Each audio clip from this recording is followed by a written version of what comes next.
All right, it looks like it's 10 a.m., so we're going to go ahead and get started. I will call the meeting to order. We got perfect attendance for the commissioner, so I appreciate that. Appreciate everyone coming up today. The first item on the agenda is the review and approval of meeting minutes for a number of special meetings. I think there's 6 of them, and the commissioners all have an opportunity. I believe these were circulated Secretary of Body with all the materials, but did everyone have an opportunity to look at this? Mr. Chairman, the first 5, since I wasn't part of this commission meeting, I won't be voting on those. Okay. Thank you, Commissioner Thompson. And that is, for the record, which ones did you participate in? Just the last one? Yes, sir. Okay. All right, well, did the other commissioners have an opportunity? And we'll first just vote on January 8, 2019, February 8, 2019, March 8, 2019, March 18, 2019, and then June 27, 2019. Any comments, suggested revisions, Commissioner, on those? Okay, hearing none, I will make a motion that we approve the meeting minutes for the special meetings January 8, 2019, February 8, 2019, March 8, 2019, March 18, 2019, and June 27, 2019, if I can get a second. I'll just for the record, I Sure. want to do just a quick amendment to it. I think the June 27th one is actually not regular. Okay, sure. Correct. Subject, I guess, about how this will be. All right, and I'll second that amended motion. So we've got a pending motion and a second. Any discussion? All right, hearing none, I will call the question. All in favor, say aye. Aye. All opposed, say nay. All right, the motion carries 4-0. And next, we will consider the meeting minutes for the special meeting on August 21st, 2019. Did all the commissioners have an opportunity to look at those? Yes. And any suggested comments or revisions? All right, hearing none, I will make a motion to approve the special meeting minutes for August 21st, 2019, if I can get a second. Second. So we got a motion and a second. Any discussion? Hearing none, I will call the question to approve the special meeting minutes for August 21st, 2019. All in favor, say aye. Aye. All opposed? Hearing none, the motion carries. All right, next we got the preliminary hearings. And first I want to see if we have anyone here. We got Mr. Rivers, Mr. Douglas, Mr. Henderson, Mr. Fort, Mr. Reeves, Mr. Williams, and Mr. Lane at the last. Mr. Aminachi. Is anyone here on behalf of or any of those individuals here? Okay. All right. Mr. Lane, are you going to present each of these? Yes, sir. Okay. Whenever you're ready. Okay.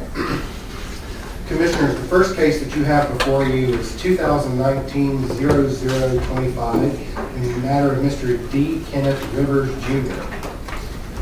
This case began as a third-party complaint filed on July 22nd, 2019 by Mr. David Massey.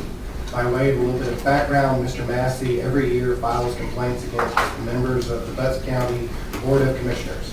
In fact, he picks on the first 3 individuals with right regularity.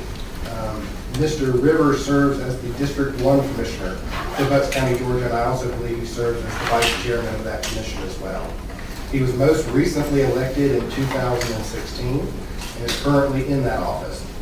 As the Commission is well aware, elected public officers are required every year to file a personal financial disclosure statement with their election superintendent if they are a local level official, which Mr. Rivers is.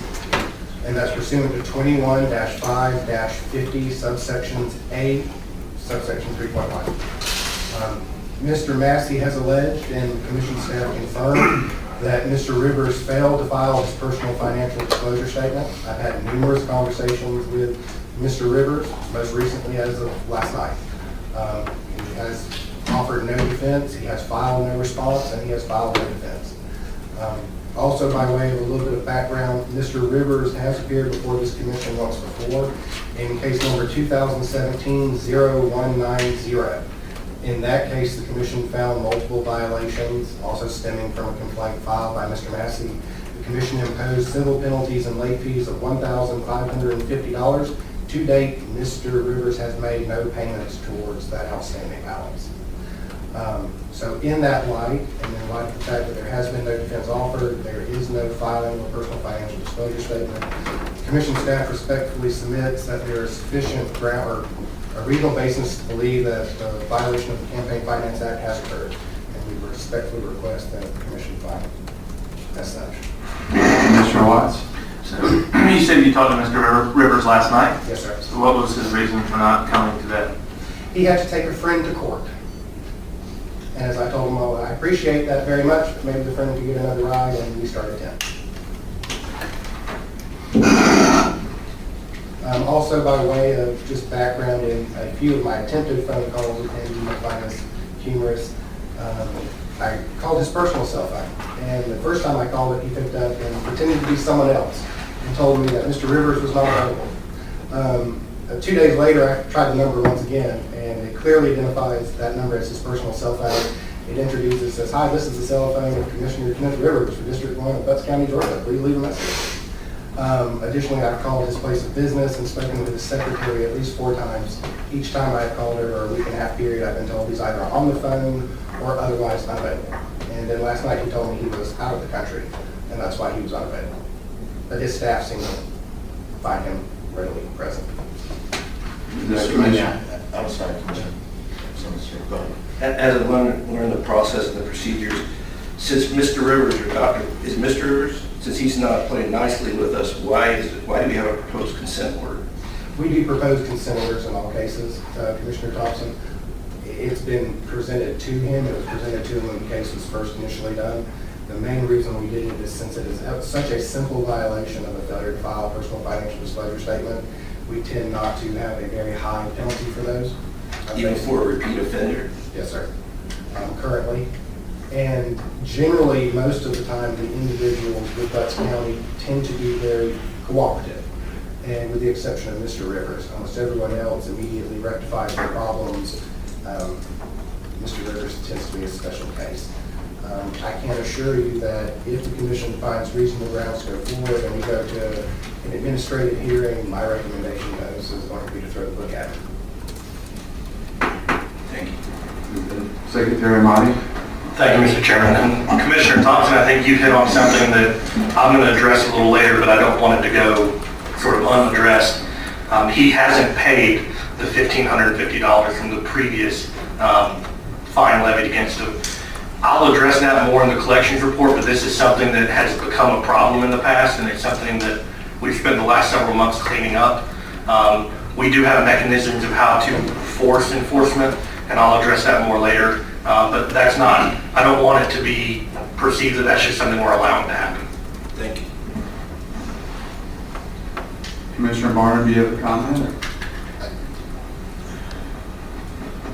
Mr. Chairman, I was simply going to ask Mr. Lane, given what you've represented, I assume you're saying that you believe that Mr. Rivers has received sufficient notice. Yes, sir, he's been served twice. Okay, thanks. In fact, his first excuse was, well, I don't receive mail at my home. The only problem is we sent it via UPS overnight, and then we also sent his business, so, But we don't have a due process issue. no, sir. Okay, any of the commissioners want to make a motion?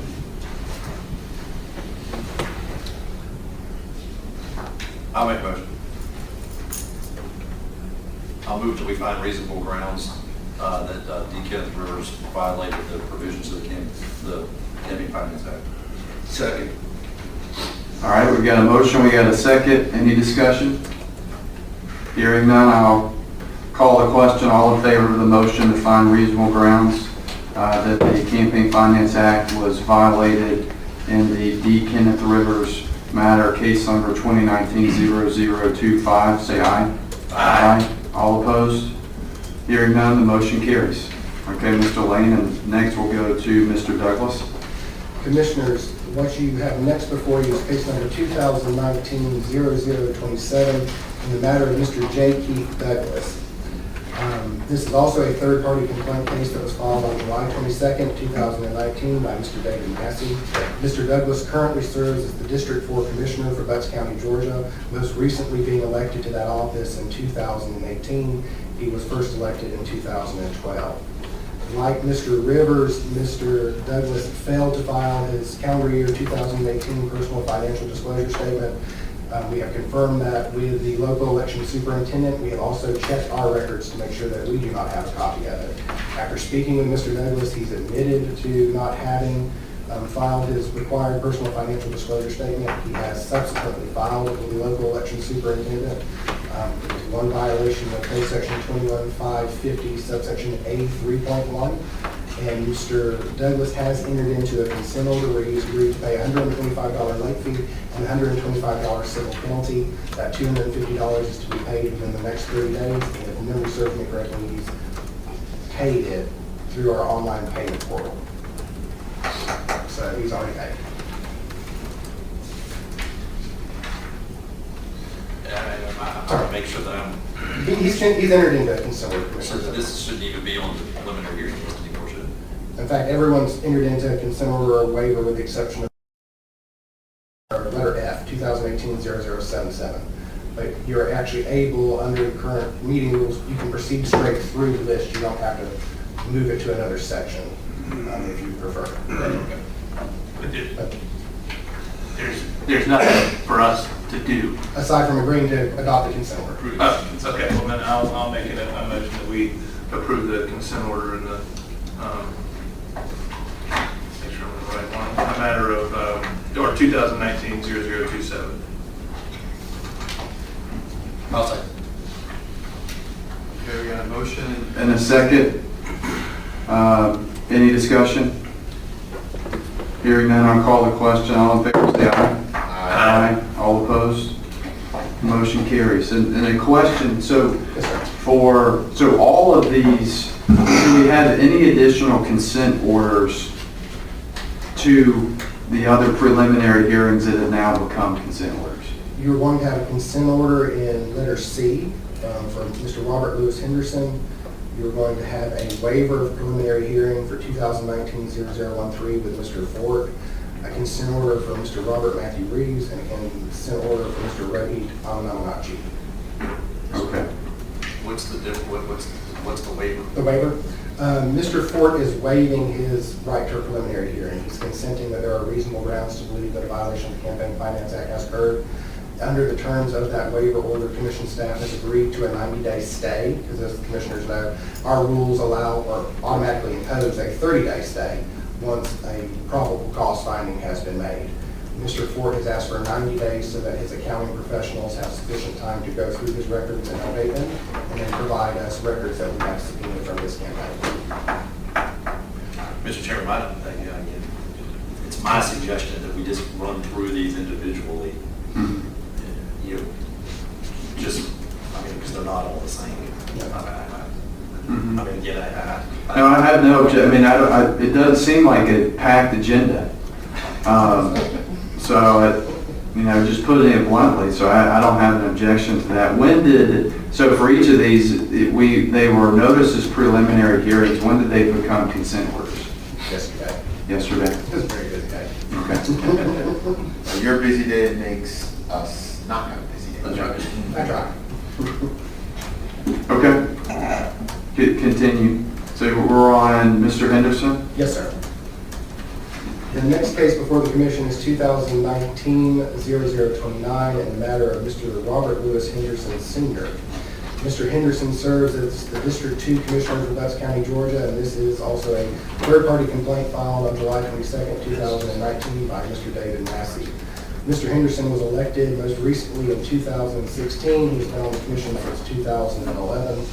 Mr. Henderson has also entered into a consent order where he has admitted that he failed to file his personal financial disclosure statement for calendar year 2018 with the local election superintendent. Although his case is a little quirky because we have agreed not to impose a civil penalty or late fees. And the reason why is because for some reason that we are still investigating, Mr. Henderson was able to log into our computer system and file electronically with the commission, even though he's not supposed to be able to. So he did file his report, he just didn't comply with the law because the law states in subsection 3.1, public officers who are either municipal or county elected officials shall file with the local election superintendent or municipal clerk for the city they serve, period. They don't have the option to file with us. But for whatever reason, and like I said, we're still looking into it, he was able to log in using his old credentials, which should have been disabled, and was able to file his personal financial disclosure statement directly with us.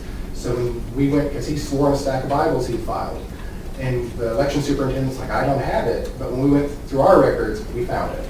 So since he complied with the spirit of the law, we didn't necessarily feel it appropriate to punish him, but we have instructed him that he's to file with his local election superintendent. He's filed a copy of what he's filed with our office with the election superintendent. So that has been rectified. And hopefully his account now is officially disabled once again, so he can't file with us again.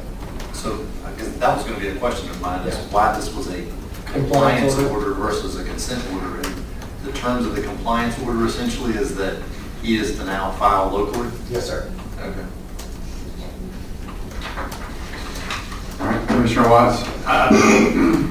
This is not really a comment about Mr. Henderson, given what you just described, but what's going on in Butts County? These gentlemen, I jokingly refer to them as our frequent flyers. They have a case almost every year.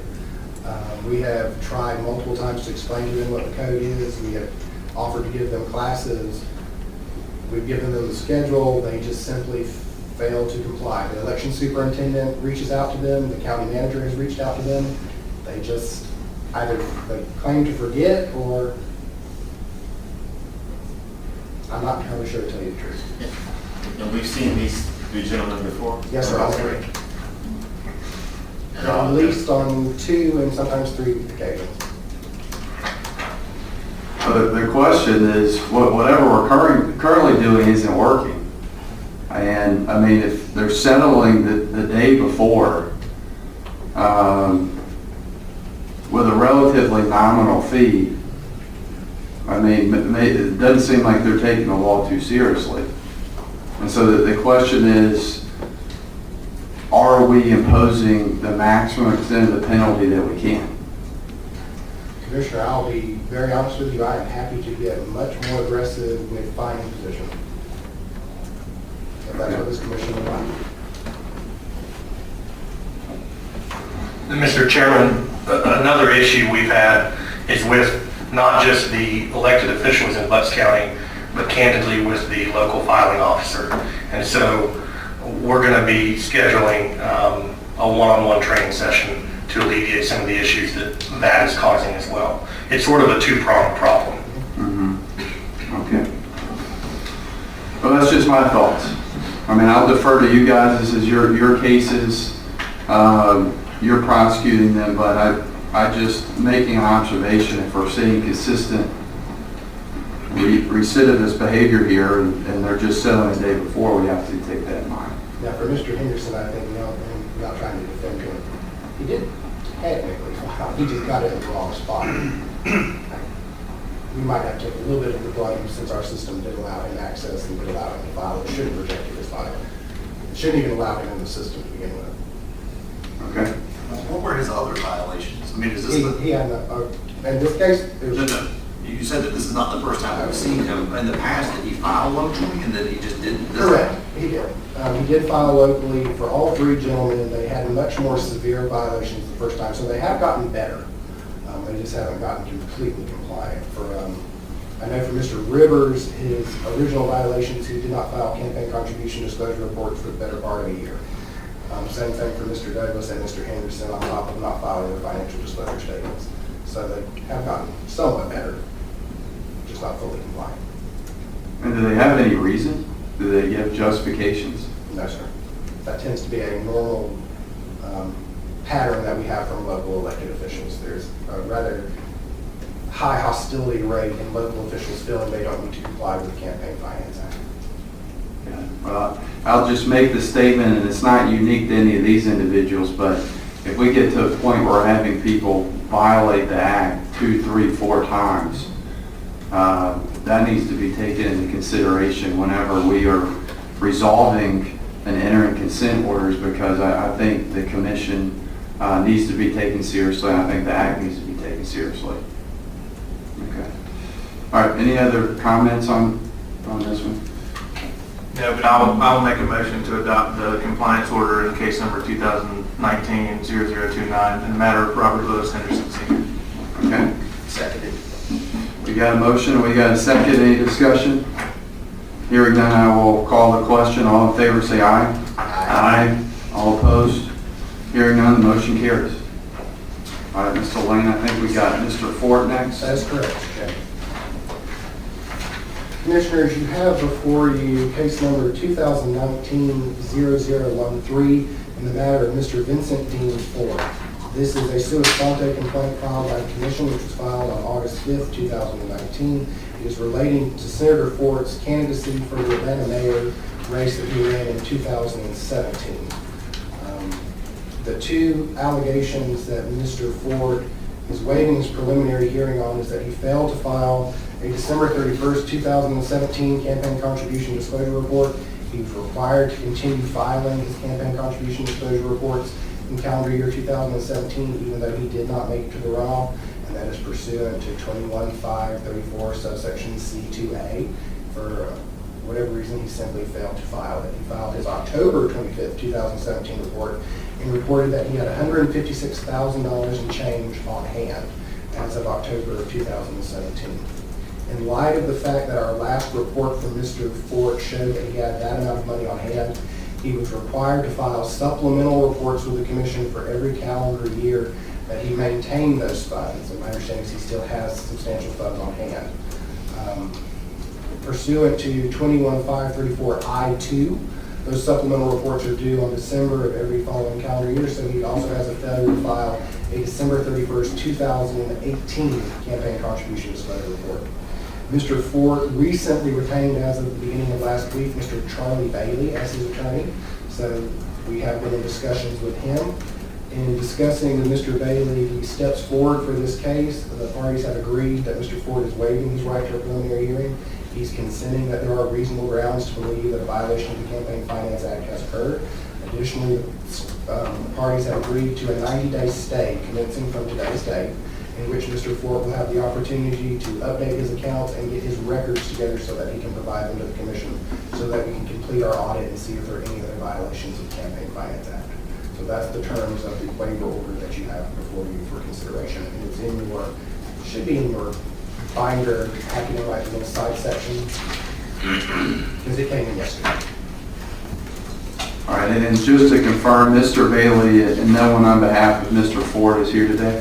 Correct. Okay.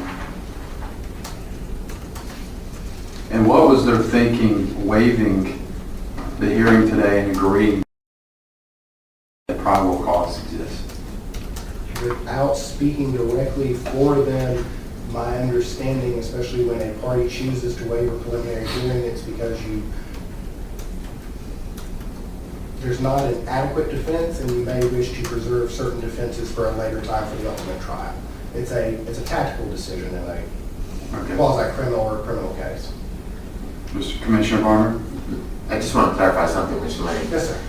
Is Mr. Ford, through his counsel, is he agreeing that there's probable cause or probable cause exists, or is he simply waiving his right to an administrative hearing?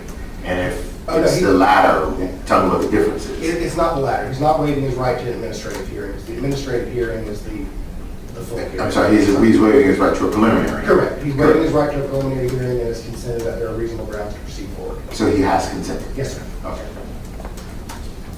And he's actually consented to a finding. As I read the order, it says the commission finds that there are reasonable grounds to believe that the violation is occurring. So I mean, it's not- Correct. That's our standard for Right. the probable cause. Yes, sir. You're not finding him guilty. No, of I that, understand. but yeah. Sorry. Well, he's represented by counsel. I mean, I would be a little bit more skeptical if it was just him, but any other questions? The only purpose of the stay, as I understand it, would just be This is not going to go to OSA for the 90 days? Correct. It also gives the parties time to continue their negotiations. Based on the discussions I've had with Mr. Bailey, I'm willing to bet that this case will be coming before you after the 90 days for consent order. And sort of to clarify a little bit, part of the problem is we're not willing to enter a consent order until they're fully compliant. And there are things they need time to provide us. And once they provide us those items, I feel confident that we'll be in a position where we can then determine what an appropriate consent order is and move forward in that direction. Do we have any of their records for these last 2 years? No, Yes, sir. Aside from the publicly disclosed and available reports, we have no additional documentation. That's what's going to be provided within the 90-day period.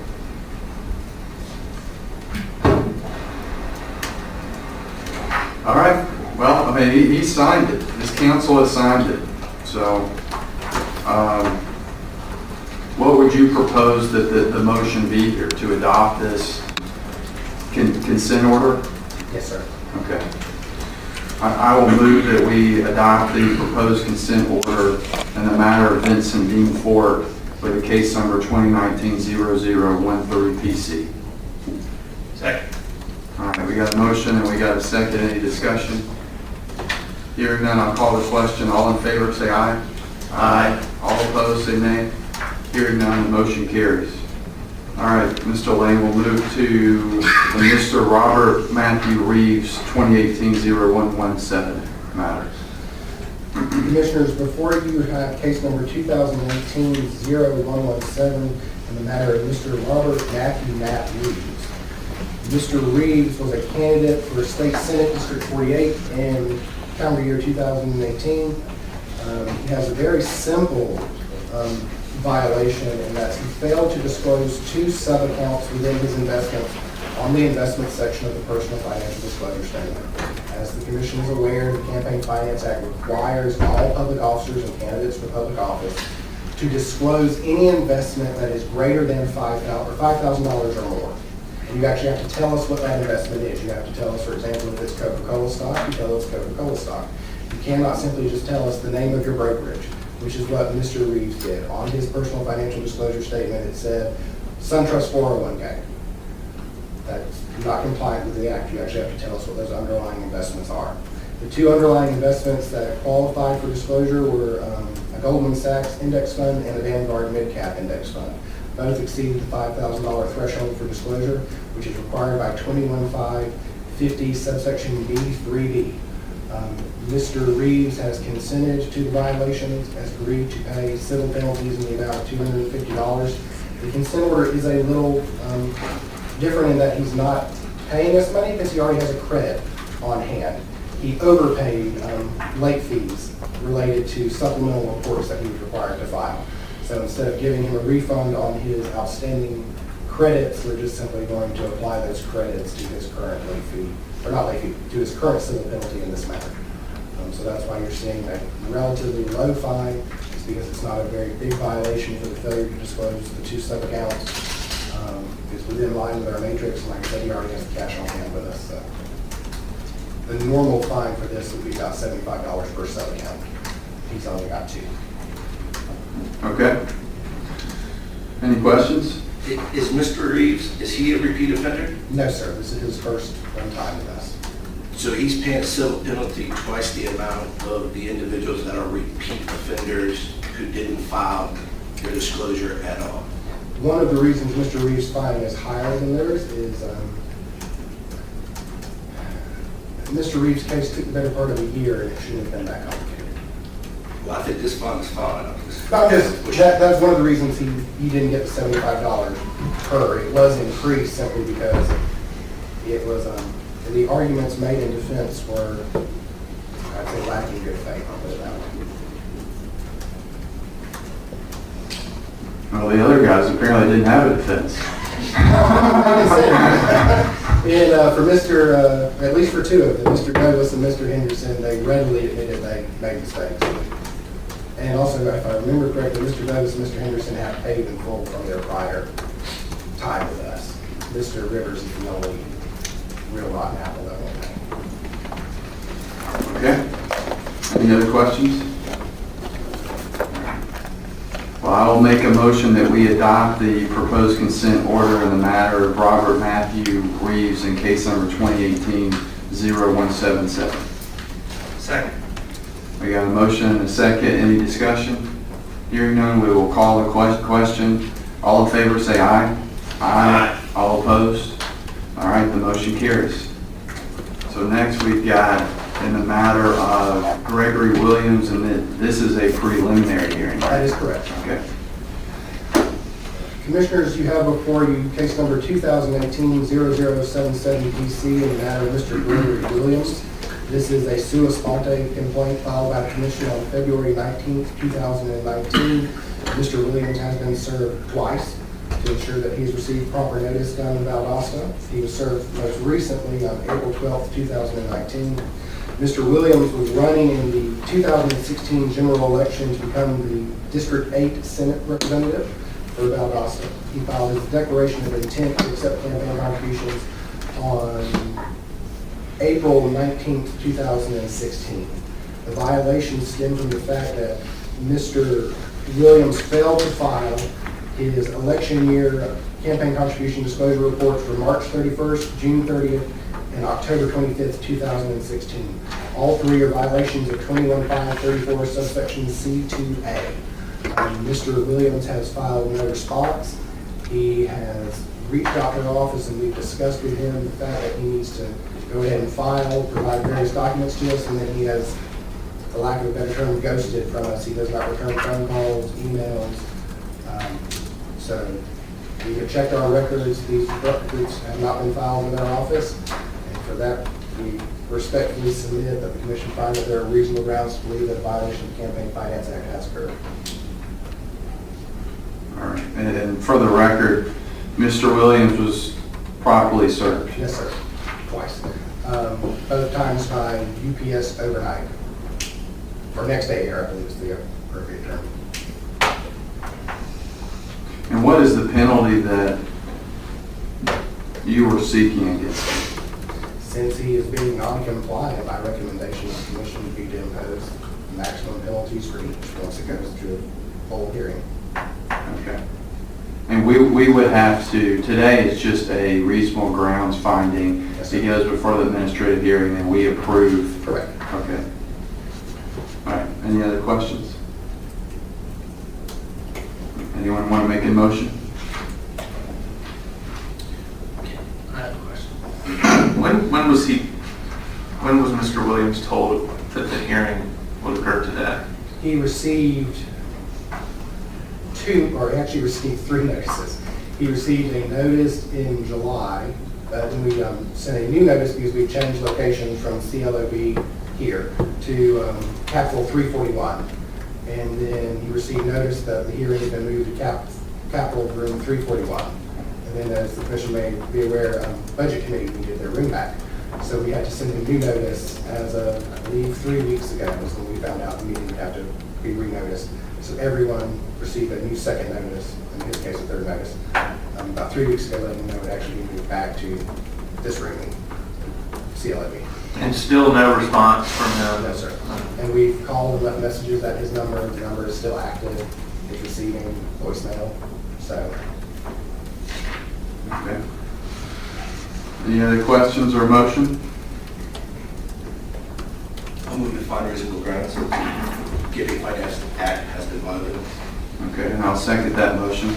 So we got a motion and a second. Any discussion? And hearing none, I'll call the question. All in favor of finding reasonable grounds to believe the act was violated in the matter of Greg Williams, say aye. Aye. Aye. All opposed? Hearing none, the motion carries. So next we've got Mr. Amamachi in case number 2019-001. excuse me. Commissioners, you have before you case number 2019-0011 PC in the matter of Mr. Rohit Amamachi. This respondent began his campaign for the 2017 Atlanta mayoral race on May 22nd, 2017, with filing of his DLI. This complaint is, of course, sua sponte and filed by the commission on May 14th, 2019. And Mr. Amanachi, excuse me, has 4 separate violations of the Campaign Finance Act. The first being that he late filed his December 31st, 2017 campaign contribution disclosure report. That was a violation of 21.534 subsection C2A. He filed it on June 30th, 2018. In that report, he showed that he had outstanding funds left on hand, which, as the commission knows, leads to his second violation, which is a failure to file a supplemental report on December 31st, 2018, the violation of 21.534I2. Mr. Amanachi has agreed to both of those violations and have late fees associated with them and civil penalties. The third violation is Mr. Spaulding converted campaign funds in the amount of $1,181.47 for personal use and personal assets. He purchased clothes from a retailer as well as a campaign drone, which he decided to keep. He did not use a drone, like a remotely piloted vehicle. Yes. Sounds I cool. thought that's what you Yeah. said. I hadn't heard that before. Well, and I even asked myself, what did you use it for? He said, well, we had some campaign, film that we used with it. And I thought, that's cool. It's inventive. But thankfully, this respondent has agreed that those were improper uses of campaign funds, and he has since reimbursed his campaign for those funds. Yes, sir. Yeah. So, all of the funds that he put to personal use have been returned. Yes, sir. So that's not an issue here, or is it? It's an issue to the point that he's being punished for the initial conversion, but they have subsequently been returned as required. Okay, and so what would the consequence be after you make the return of the personal funds? There is a penalty which he's paying, which is 21%. The civil penalty is basically 21% of the funds converted. The commission and staff uses a sliding scale when you convert personal funds between a rate of 10% for those who are extremely compliant up to a maximum of about 45%. It's in keeping with kind of standard practice that you see with other campaign finance commissions and the Federal Election Commission to try and keep the punishment as fair as possible amongst violators, but keeping it proportional to the amount of violation. You use that sliding scale and percentage amount. So if I can continue, the two follow-ups. One is the sliding scale on the low end was, I think you used the term that people that are fairly compliant. Correct. And how do we decide whether they were compliant? Looking at the amount of money compared to their campaign, for example, if it's a small amount that's converted and a larger campaign, that's more compliant. Also, how cooperative are they in rectifying the problem? In this case, Mr. Amanachi has admitted to the violation and immediately rectified it even before waiting for this commission to impose sentence. So in fact, I think he refunded the money about 4 months ago, roughly. And then the second question is, do we charge, within your sliding scale, is there interest included from the time that the conversion was made to personal use to the time that it was paid back? No, sir, there's not interest imposed for that. And I think that's something that the staff should consider, given that a lot of these violations have occurred years ago. And frankly, if the staff is sua sponte finding these, we'll call them irregularities, then it's not being self-reported by the candidate, then I think that it's fair for their use of the money over time to be reimbursed as well to the campaign. All right, and so the agreed penalty was $1,300? Correct, and he had one more violation, and it was a failure to disclose the disposition of his campaign funds, which is 21.534B1G. He has disclosed the disposition of his campaign funds, has disposed of all remaining outstanding funds to charity, and has closed out his account. So he's completely wrapped up with us. And that is correct, Mr. Chairman. The total civil penalties are $875 with late fees tacked on. It is, it is a total of $875 if I remember correctly. And was there negotiation about that amount? No, sir. The initial offer that was made. All right. Commissioners, have any other questions? All right. Hearing none, I will make a motion to adopt the consent order proposed in Mr. Aminachi's case with case number 2019-0011 PC. Second. And we got a motion and a second. Any other discussion? Hearing none, I'll call the question. All in favor, say aye. Aye. All opposed? All right, the motion carries. So is that everything for preliminary hearings and consent orders? Yes, sir. Okay. Well, we're ready to go to the next one. Again, I'll just reiterate my statement earlier, which is if we've got repeat offenders, we need to ensure that they take us and our laws and the commission seriously. And if we feel as though it's an instance that necessitates an increased penalty in order to maximize how serious we're taken, that's something that commission staff should consider. But with that, we will move. We got administrative dismissals, item 5 on the agenda, in the matter of Charlotte Nash, case number 019-0015. Mr. Lane, if you want to move forward on that. Thank you, Mr. Chairman. Commissioners, the case before you is 2019-0015, the matter of Ms. Charlotte Nash. As the commission is aware, Ms. Nash serves as the chairwoman of the Grant County Board of Commissioners.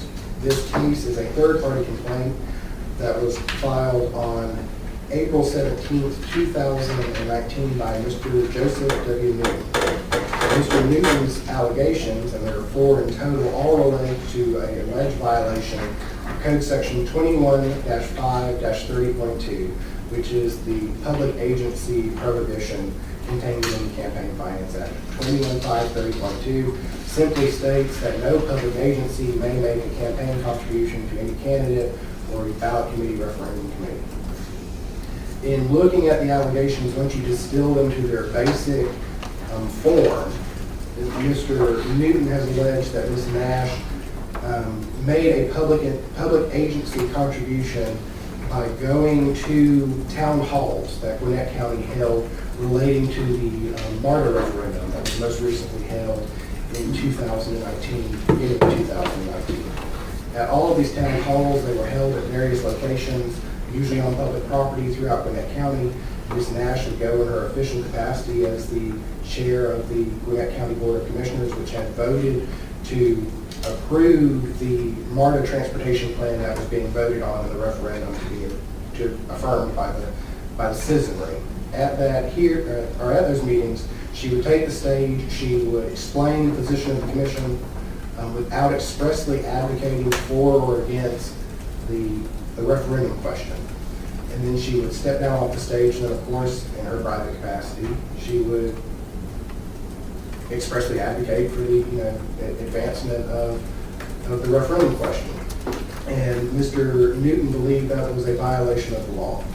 In looking at the Campaign Finance Act, as the commission is well aware, there is no prohibition against officials acting in their official capacity and speaking on matters of public concern. That's actually what people are elected to do. And if you take Mr. Newton's argument to its logical conclusion, no public officer would be able to speak on any matter of public concern that's pending a vote. And if you look at 30.2, it has a savings clause. It states that there's nothing that prohibits a county government, state government, or city government for furnishing resources to public officials to carry out the duties of their office. And that basically saves the Gwinnett County Commission and Ms. Nash because they're allowed to use public venues in order to hold town hall meetings. It's not a violation of the Campaign Finance Act.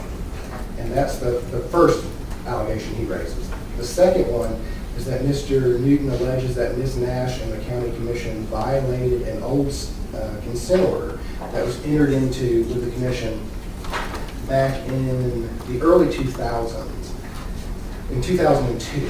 In that old consent order, what happened was that the Gwinnett County Commission then used its local access television program, and the then County Commission chairman went on to the airwaves and expressly advocated then for a local SPLOST.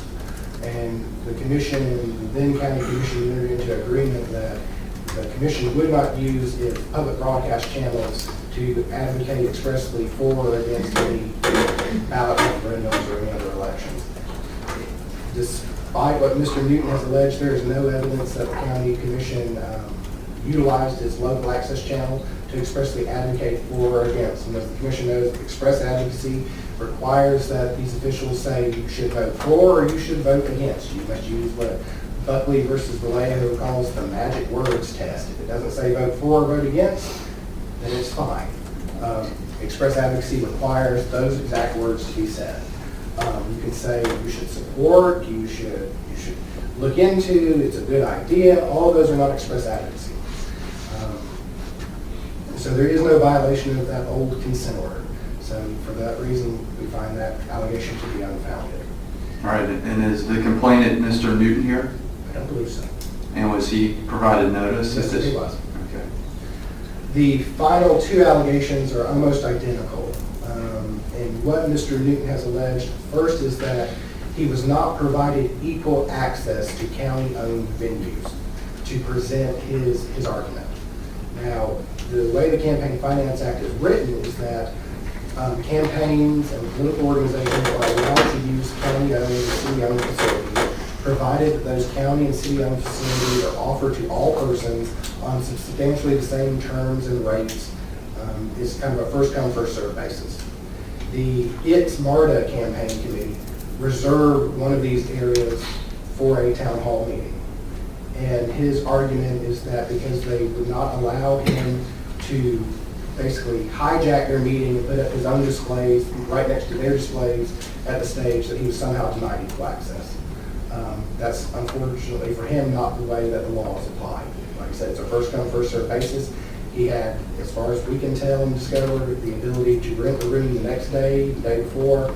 He had the exact same terms that everyone else had to rent the room, and there was no violation there. The second allegation that ties into that one is that he feels that by refusing to allow him to put his displays directly next to theirs, that somehow that is a public agency contribution. And actually speaking with people who attended the event, the county organizer actually allowed him to put displays just not right next to the stage. He was able to do it at the front of the room as people were coming in. He could kind of snag people and tell them why the MARTA referendum was not a good idea. So they did accommodate him, even though they did not have to. They could actually exclude his displays completely. So once again, not a violation of public agency contribution prohibition. So for those reasons, we recommended administrative dismissal of Ms. Nash's complaint. All right. Commissioners have any questions? All right, hearing no questions, does someone want to make a motion?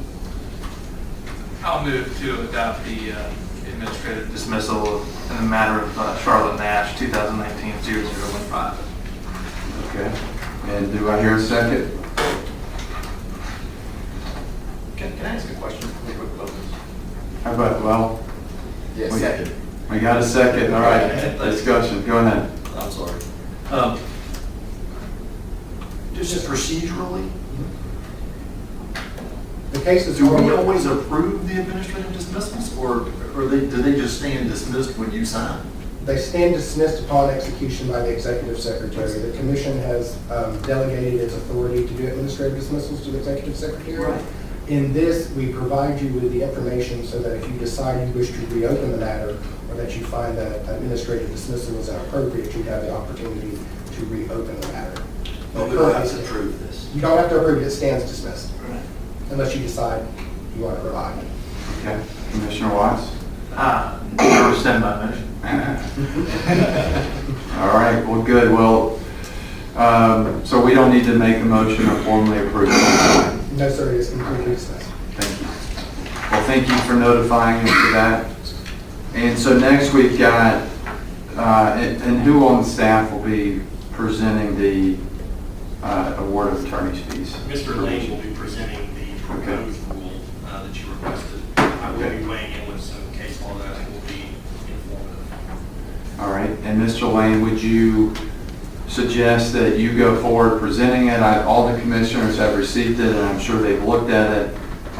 Would you propose you comment and the commission ask questions if we have questions? Yes, sir, that's perfectly fine. Additionally, there was one public comment that was received yesterday from Mr. Doug Chalmers. You should have that within your insert packet at the front of your binder. He did have a 5 comments related to the proposed rule. And we can also comment on those as well as the time permits. Okay. Well, I'm ready to, and I looked at it, and this is after the attorney's fees provision you submitted to the commissioners before the revisions that we suggested. Yes, sir. And if you want to maybe go over the revisions that you added after our last discussion. Yes, sir. Starting with the amended rule, that's Rule 189-2-.01. It's the definition section contained within the administrative rules. The main changes that are being done are a renumbering, of course, because we're adding definitions, so that's a simple, easy fix. But we've added definition of frivolous complaint because within our code section, which is 21.5.6 subsection B, regarding the award of attorney's fees, which is currently subsection 23, it states that the commission shall award attorney's fees when it deems a complaint to be frivolous. But it doesn't define what frivolous complaint is, and this commission sometimes is struggling with exactly what is frivolous. So we have defined that as a complaint that lacks a legal basis, legal merit, or factual basis to support the allegations in said complaint, as alleged by the complainant, that the respondent has violated the Georgia Government Transparency and Campaign Finance Act. We have looked to various other court decisions as well as to the interpretations of 9-15-14 to try and arrive at a layman's definition of what a frivolous complaint means. Because as we have previously discussed, we are trying to put this language in such a way that non-attorneys can easily grasp it, because as the commission is aware, most of the people seeking attorney's fees tend to be unrepresented, ultimately because they get tired of paying their attorney once they've paid the initial amount to do the defense, and they prosecute the attorney's fees on their own merit, so they tend to have a hard time grasping what that concept is. We've included a definition of good faith, and we call that a state of mind consisting of honesty and belief with purpose, faithfulness to one's duty or obligation, and absence of intent to defraud or deceive unconscionable advantage. That is straight out of Black's Law Dictionary, so we did not get too involved. We have also included a definition of legal merit. And legal merit, this one is a little bit of a Frankenstein definition that we combined from case law as well as from Black's Law Dictionary, which is an argument that is supported by a legal principle or statute that is advanced by the complainant in good faith that constitutes the basis for the claim that the respondent violated the Georgia Government Transparency and Campaign Finance Act. As far as these definitions, the only real request, I believe, came from Commissioner Yee, in which he wanted various capitalization to match definitions contained within the definition section itself to make it more uniform. Aren't we adding the legal basis definition as well? Yes, Commissioner Thompson, that is correct. Which is number 15, new number 15, which is a legal principle or statute which constitutes the basis for the claim that the respondent violated the Georgia Government Transparency and Campaign Finance Act. All right. Mr. Commissioner Wayne, Commissioner Watts? Yes, can you just give me an example of what the difference between a legal basis and legal merit would be? The legal basis, I would argue, would be the actual statute itself that is being relied upon, whereas legal merit can encompass you're making a good faith argument that another provision controls, or a legal principle or equity, for example, would be legal merit. So your legal basis then is really, you've got to ground it in something, and your merit is whether you're making, I mean, it's kind of tied to good faith, right? It's whether or not you are intending to seek advantage, or you're just factually dishonest about what you're saying in your complaint. Or, for example, are you making an argument that passes kind of the lap test? For example, there are sometimes folks that will file a complaint where there is no good faith basis behind what they're alleging. They will simply say, I dislike the fact that John Doe won his election. Well, that tends to happen sometimes. People you don't like the election. So that completely lacks good faith. There's no intent to advance a new legal argument Whereas for good faith, if someone has read a campaign finance disclosure, and from what they're reviewing, it looks like the individual has received an unauthorized contribution from a PAC. Let's say they believe that the PACs are related to one another, just based on that easy disclosure that's been filed. They've advanced in good faith that they believe that they have received campaign contributions that in excess of maximum contribution limits. And then let's say the commission staff goes through and sees that those PACs are not related to one another at all. They have similar names, or they might have similar officer contained within it, but when you actually look at it, they're not controlled by a single entity. There's no way for a member of the general public to easily ascertain that because they don't have subpoena power. They can't require people to come and testify. So they, in good faith, with the evidence they have available, they propose that there was a violation. Whereas upon further review, it wasn't. Mr. Chairman?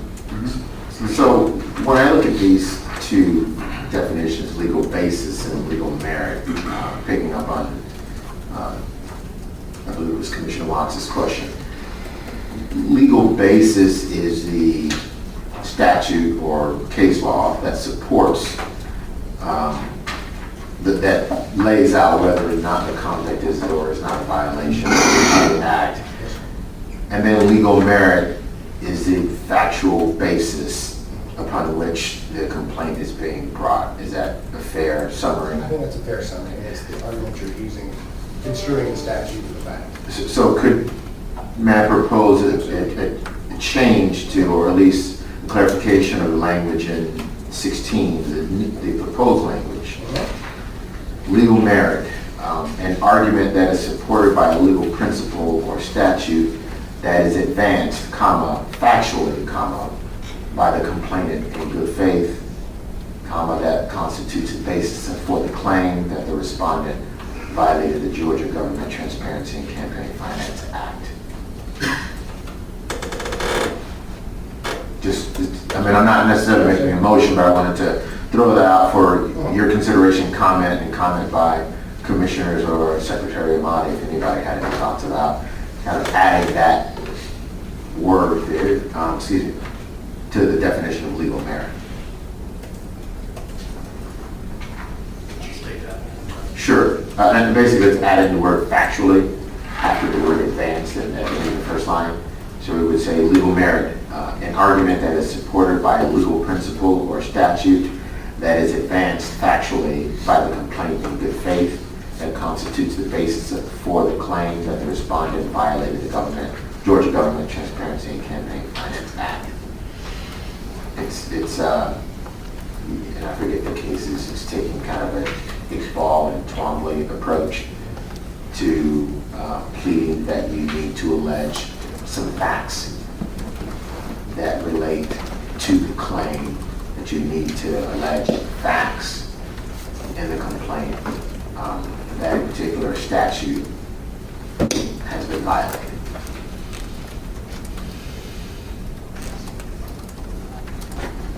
Yeah, my thoughts on it are, it's one of those examples where perfection is the enemy of good.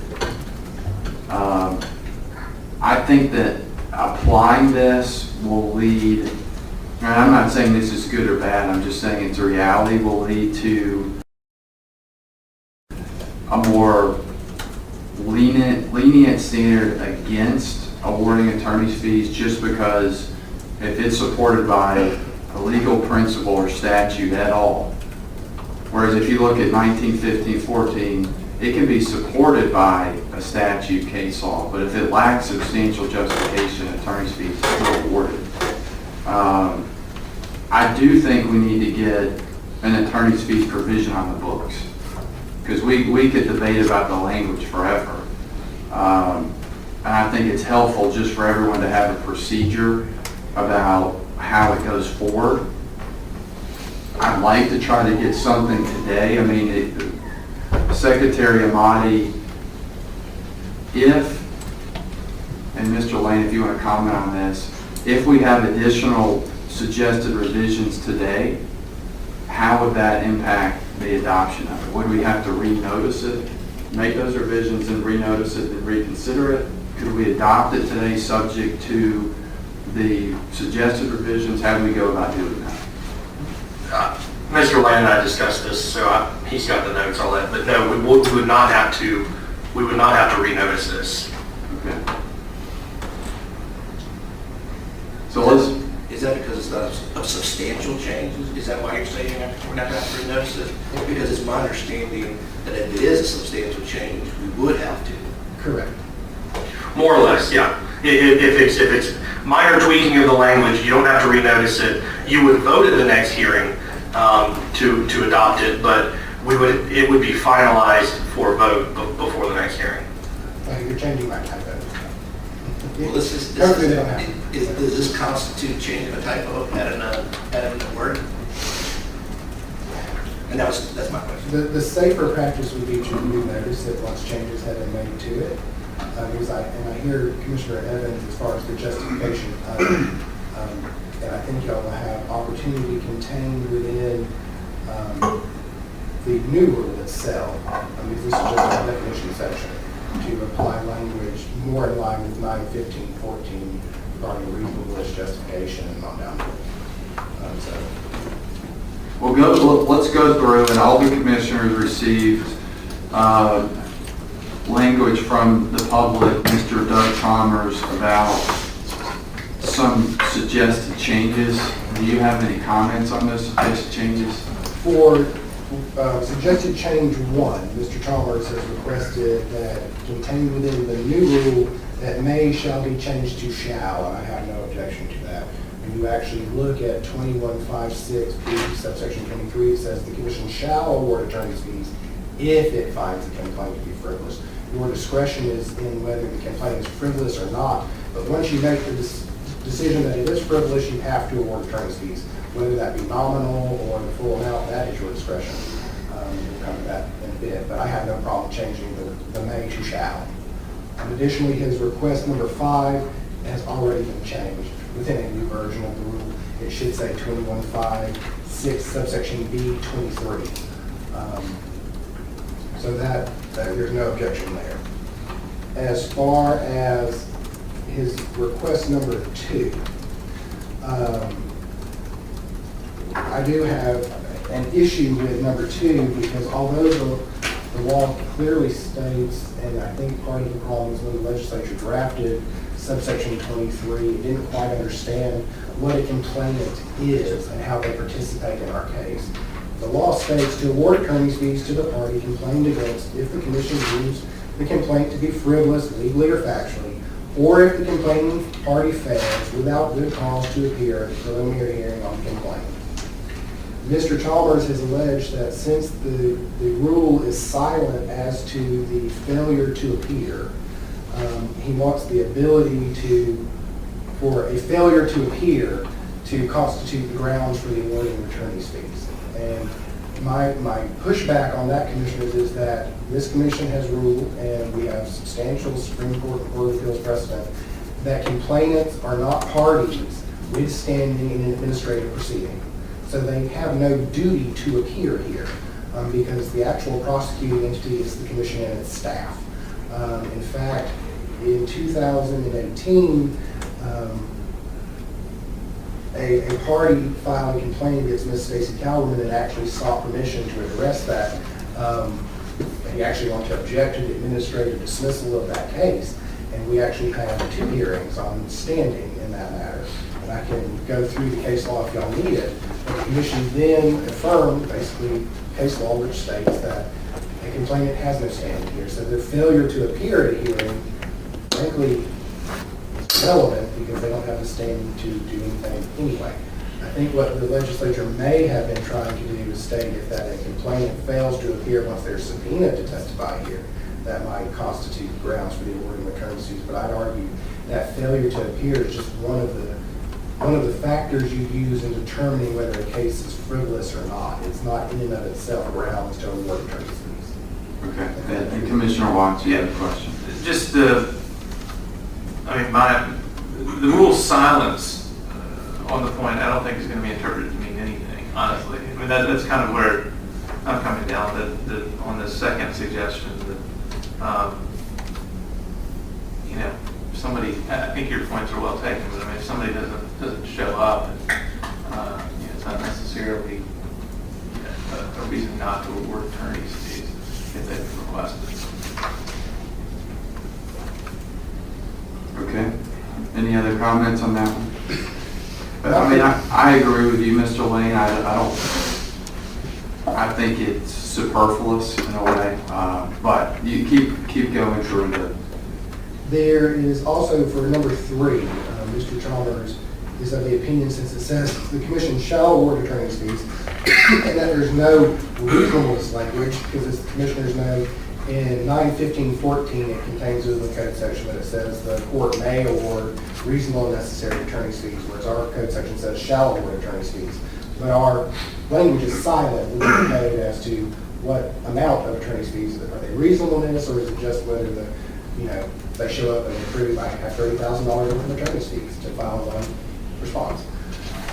My argument to Mr. Chalmers, as far as what he says, since the statute is silent, you cannot include within your rule a reasonableness standard, I think is a little short-sighted, because he makes the distinction that our attorney's fees section is contained within the commission's duties, which is subparagraph B of chapter 6, or article 6. And that's true, but if you look at subsection A, right in front of it, subsection A7 provides this commission with the authority to adopt administrative rules pursuant to the Administrative Procedure Act to effectuate the duties that you have that follow it. So basically, this commission, which is rare in the state of Georgia, has the authority to adopt administrative rules to kind of put the meat onto the bare bones of the statute that is drafted. So yeah, I respectfully submit that you have the power to adopt a reasonable standard within your rule, because that allows you to effectuate your actual duties and powers. And this is not a novel approach, because the commission has done it before. For example, when you read the code section 21-5, subsection 7.1, it's regarding technical defects. And technical defects, as you know, are accounting errors. And the code says, when the commission makes the determination that substantial compliance has been done, then that's it. The technical defects have been resolved, but it doesn't define what that is. This commission has adopted administrative rules, and it's 189-3-.01, where we define what that substantial compliance looks like. And basically, we've adopted GAAP accounting standards that provided you have a percentage correct, which is over 90%, and you are substantially complying and you don't have a technical defect case. So that's not contained within code, but it is a reasonable administrative rule that allows you to carry out your duties. So for that reason, we would oppose his suggestion number 3. Okay, and I think Secretary Mahoney has follow up on that. And this gets back to Commissioner Watt's point a moment ago on number 2. Silence doesn't prohibit the commission from adopting rules to effectuate, you know, the intent of the law. And to exclude reasonable and necessary from the language, I think, is problematic. I think statutory, well, not statutory, but from a precedential standpoint. And again, we received these less than 24 hours before today's hearing, so the case law research I was able to do was maybe not as proficient as I would like, but I will direct the commission's attention to Santora v. Am Combustion, and that's at 225 Georgia Appeals 771.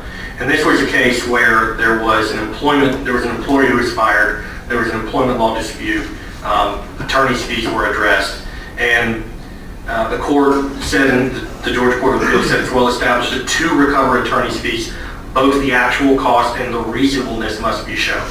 And it goes on to talk about the fact that at a hearing to determine both the amount and the reasonableness, each attorney for whose services compensation is sought must provide admissible evidence of fees, either in the form of personal testimony or in the form of testimony through custodian of their billing records. So I think if we didn't adopt language that imposed reasonable and necessary into what the commission could assess, I think that would be right to go up on appeal, and I think we'd probably come down on the wrong side of that.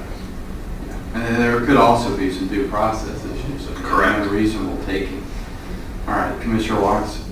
So is it, I may be reading his comments incorrectly, but isn't Mr. Chalmers concerned that the ability to adopt rules and regulations pursuant to the Georgia Administrative Procedure Act is in the section 2156A regarding our powers, but then the duty to award attorney's fees is in 2156B. And so that 56B doesn't necessarily say anything about the Georgia Administrative Procedure Act.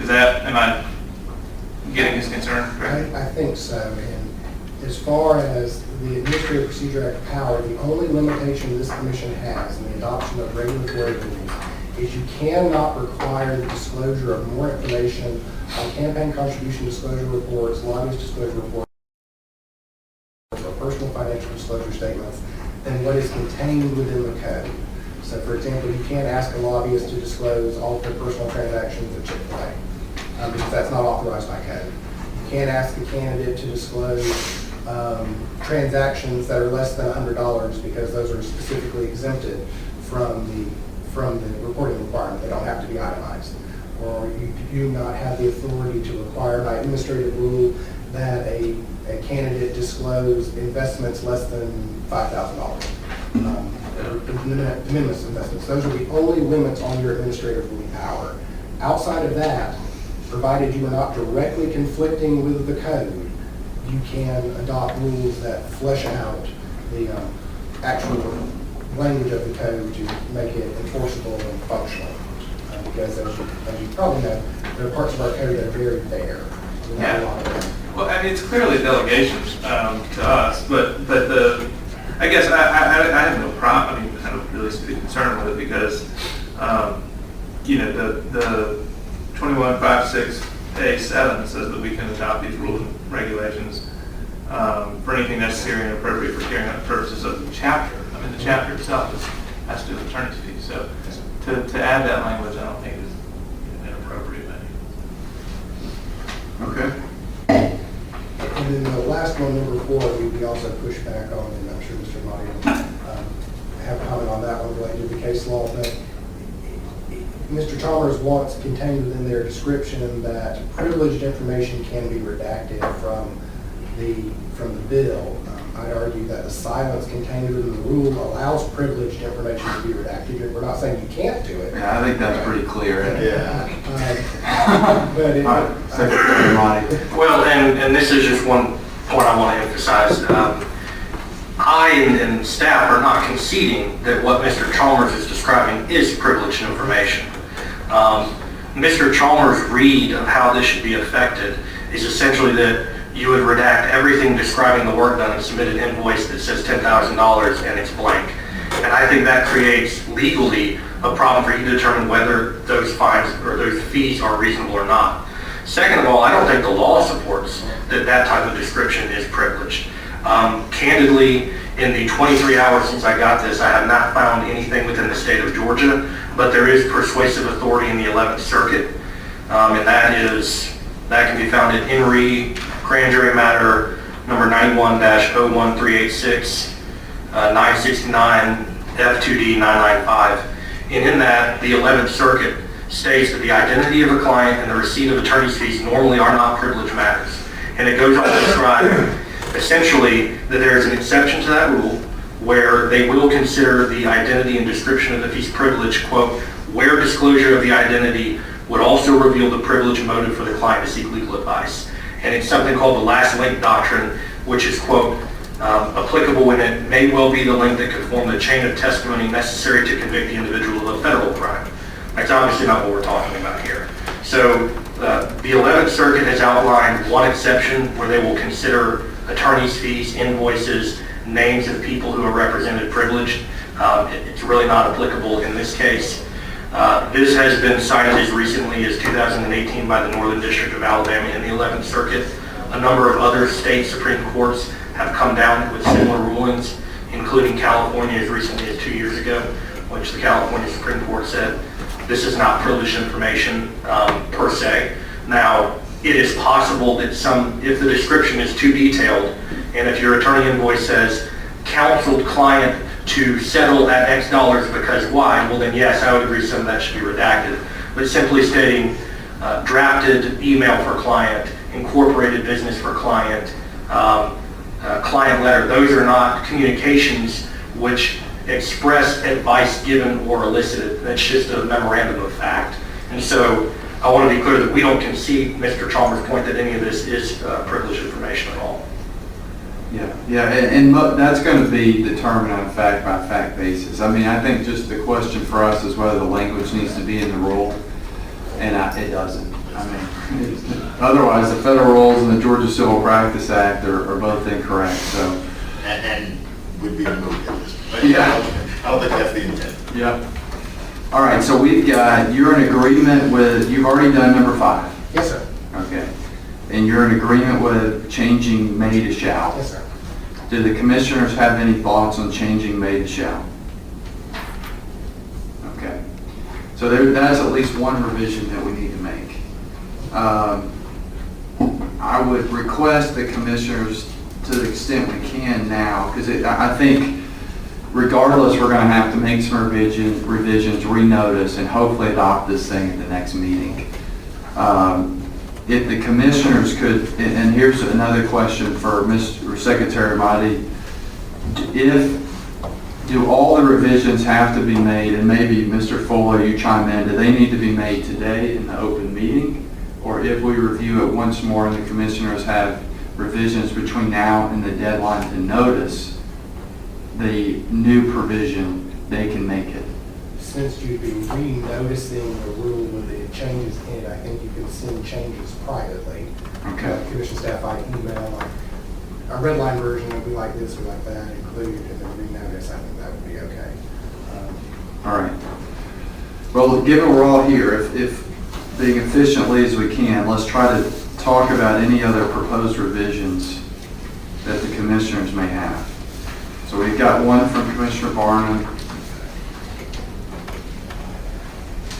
And Commissioner Watts, what do you think? Any other ones? I love the open mic. Just kidding. No, I think y'all done a great job, and thank you for putting this together. This is something since I've joined the commission that keeps coming up, and it's important to have a rule in place about it. Since we're making the change from the may to shall and renoticing, Commissioner Barnum, I think your addition should be added, and it doesn't seem like it's necessarily going to drastically affect the rule. However, I think it'll make it a bit more clear. And other than that, I think I'm fine. Okay. And Commissioner Thompson, you have any other thoughts? None? I have no thoughts. All right. Commissioner Granville? I think we're good. All right. And Commissioner Barnum, anything else? No others, thank you, Mr. Chairman. Okay. All right, well, what we will do then is we'll do that. Well, and I will request of all the commissioners, if you have any, late night thoughts, and suddenly this is on the top of your mind on a Friday night. Or at least those relevant to this particular statute, correct? That's right. About this, let us know, and then hopefully we can get it noticed and teed up and adopted the next meeting. All right, thank you for that. Next on the agenda, we've got motion disallowing lobbyist registration or renewal to individuals with unpaid fees, fines, or penalties or unfiled reports and due and the staff. Is that Secretary Mahdi? I'll be taking the next few items on the agenda, Mr. Chairman. So number 7, motion disallowing lobbyist registration or renewals to individuals with unpaid fees, fines, or penalties or unfiled reports.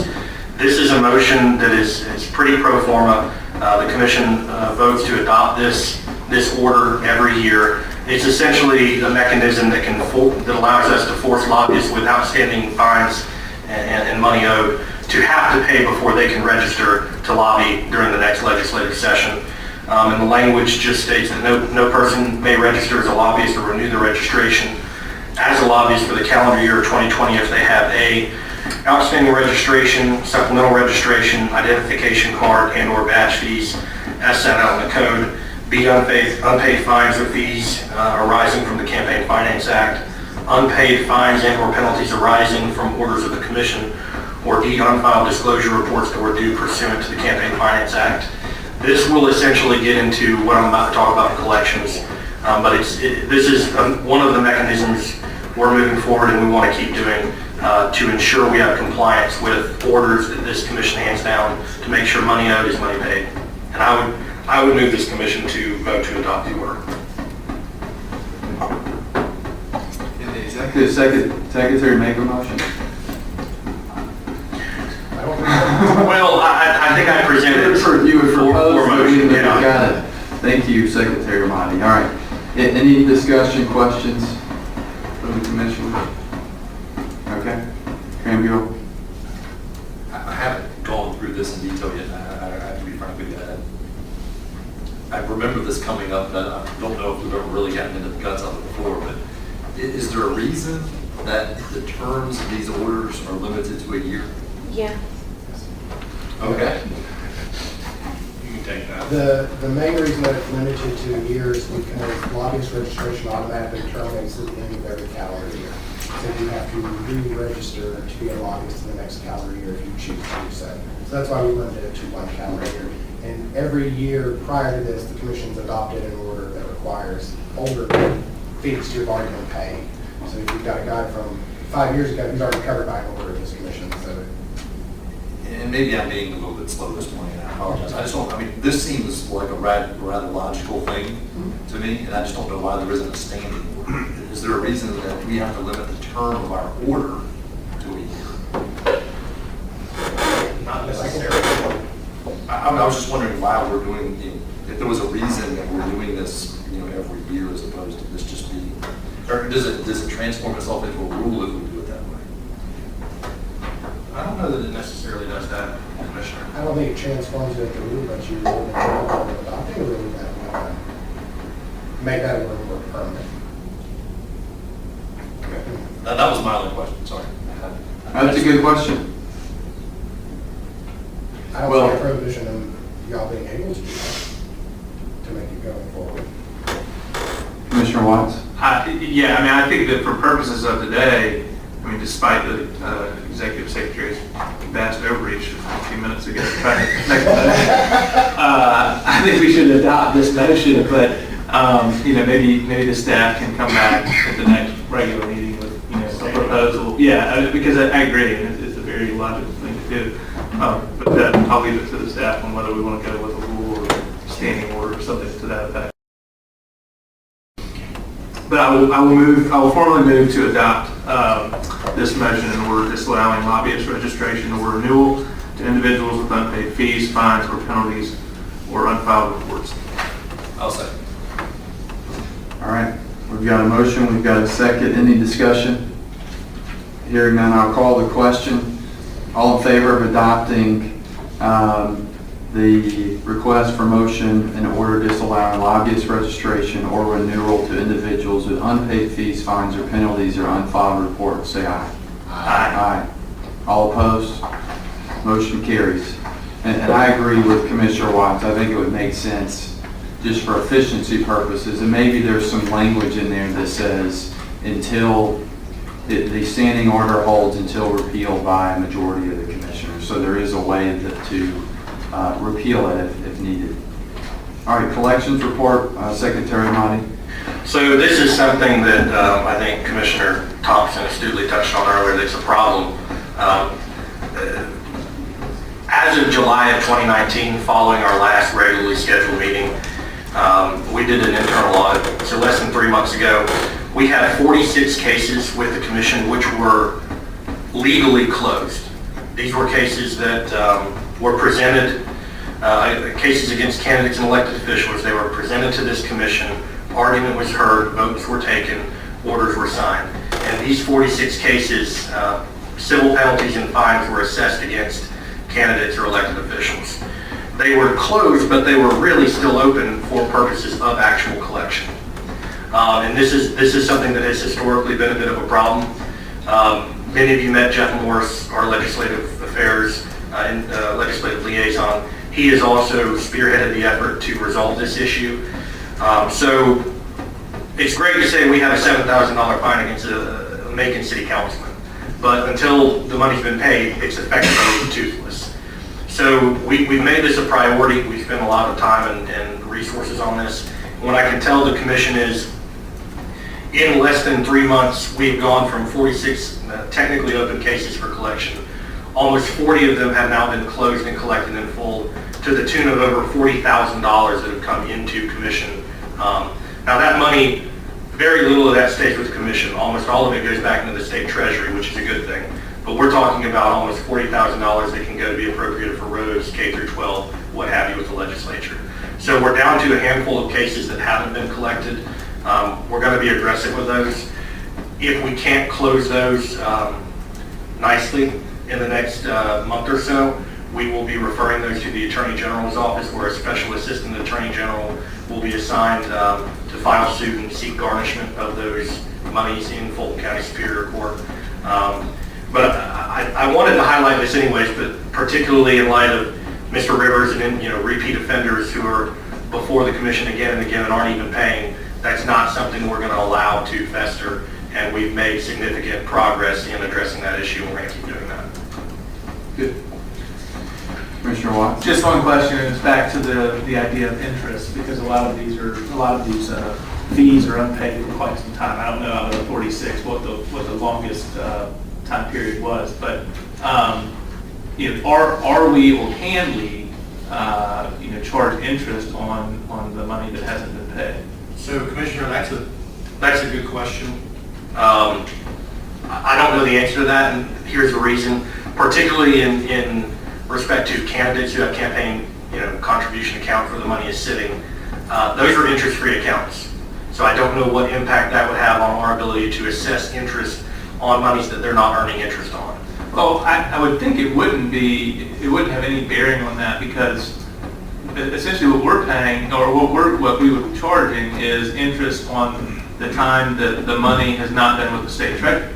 And so that's on the candidate. That has nothing to do with whether their account is interest bearing or not. That's a violation that they have, that's just come about because of them.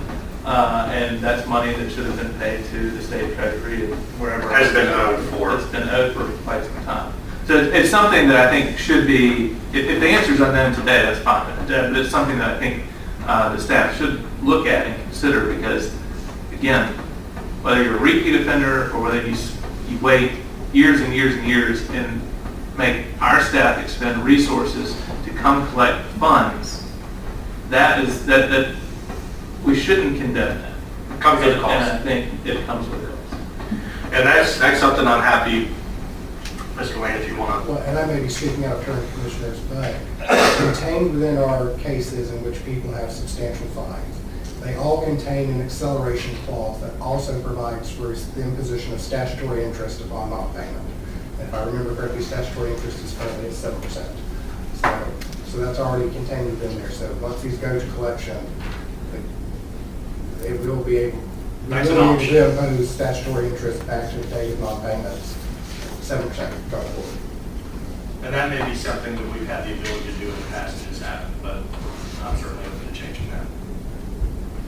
Like I said, I think we certainly should consider it, because this particular issue, again, 46 collections, we now had to expend resources that the Attorney General's office may have to go expend resources to collect. It's just not something that this commission should condone. Yeah, and to follow up on that, we want to encourage compliant behavior. And one of the ways that you encourage compliant behavior is you punish non-compliant behavior.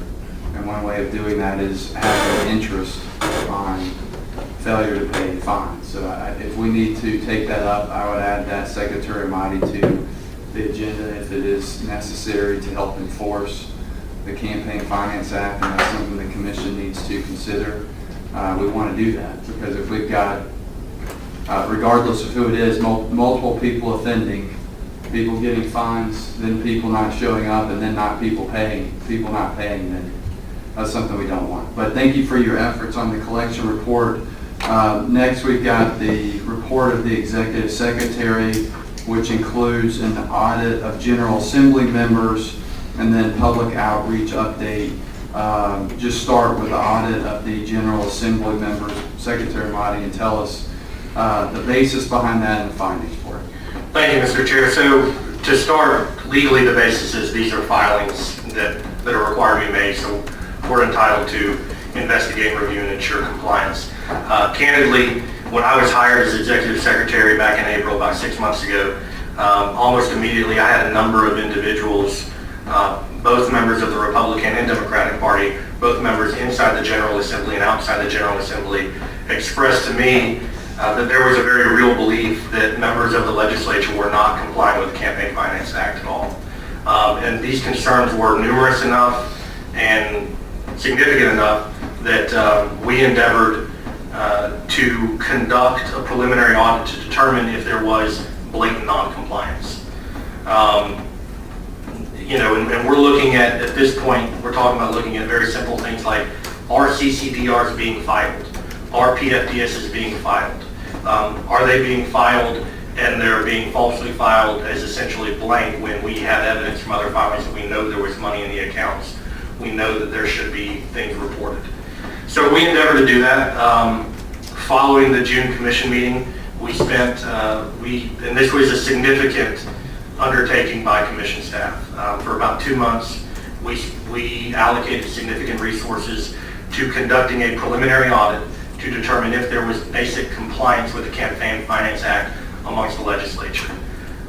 This included to ensure there were no complaints of partisanship or one side or the other getting a benefit. This preliminary audit included all 236 members of the Georgia General Assembly. We audited every single state representative and senator to determine basic level compliance. We did that for the entire 2018 election year, and those reports were required, as well as the 2019 year through the June 30th reports. The parameters were simple. Are CCDRs being filed, and are they being filed, truly and honestly? At the initial stage, it was a preliminary audit. Because we have precedental value with our cases, the determination was made that if we find evidence of violations, we would then conduct a full audit of whoever was subject to those initial violations, because if we didn't, we would lose that ability to down the road. So I want to be clear on this one point. This audit applied to and was conducted exactly the same for every member of the Georgia General Assembly. And this is not a full or exhaustive audit of everyone. This is not a clean bill of health for everyone. If evidence comes forward of other individuals later, we do have jurisdiction to still investigate and determine if there are those violations. But as a result of this preliminary audit and its general background, it included, as I said, a preliminary audit of 236 members of the State House and Senate. It included over 2,000 reports being reviewed by commission staff. And as a result of the audit, based on the evidentiary findings, which supported credible allegations of violations, formal complaints were filed by the commission against 13 sitting members of the State House or Senate. Included in these complaints were various allegations that ranged from failing to file any reports at all, falsely filing reports which were zeroed out. Essentially, there's a button you can click in the filing system that gives straight zeros down, which we knew were false based on other filings that indicated there was money on hand, there had been contributions to report to carry over.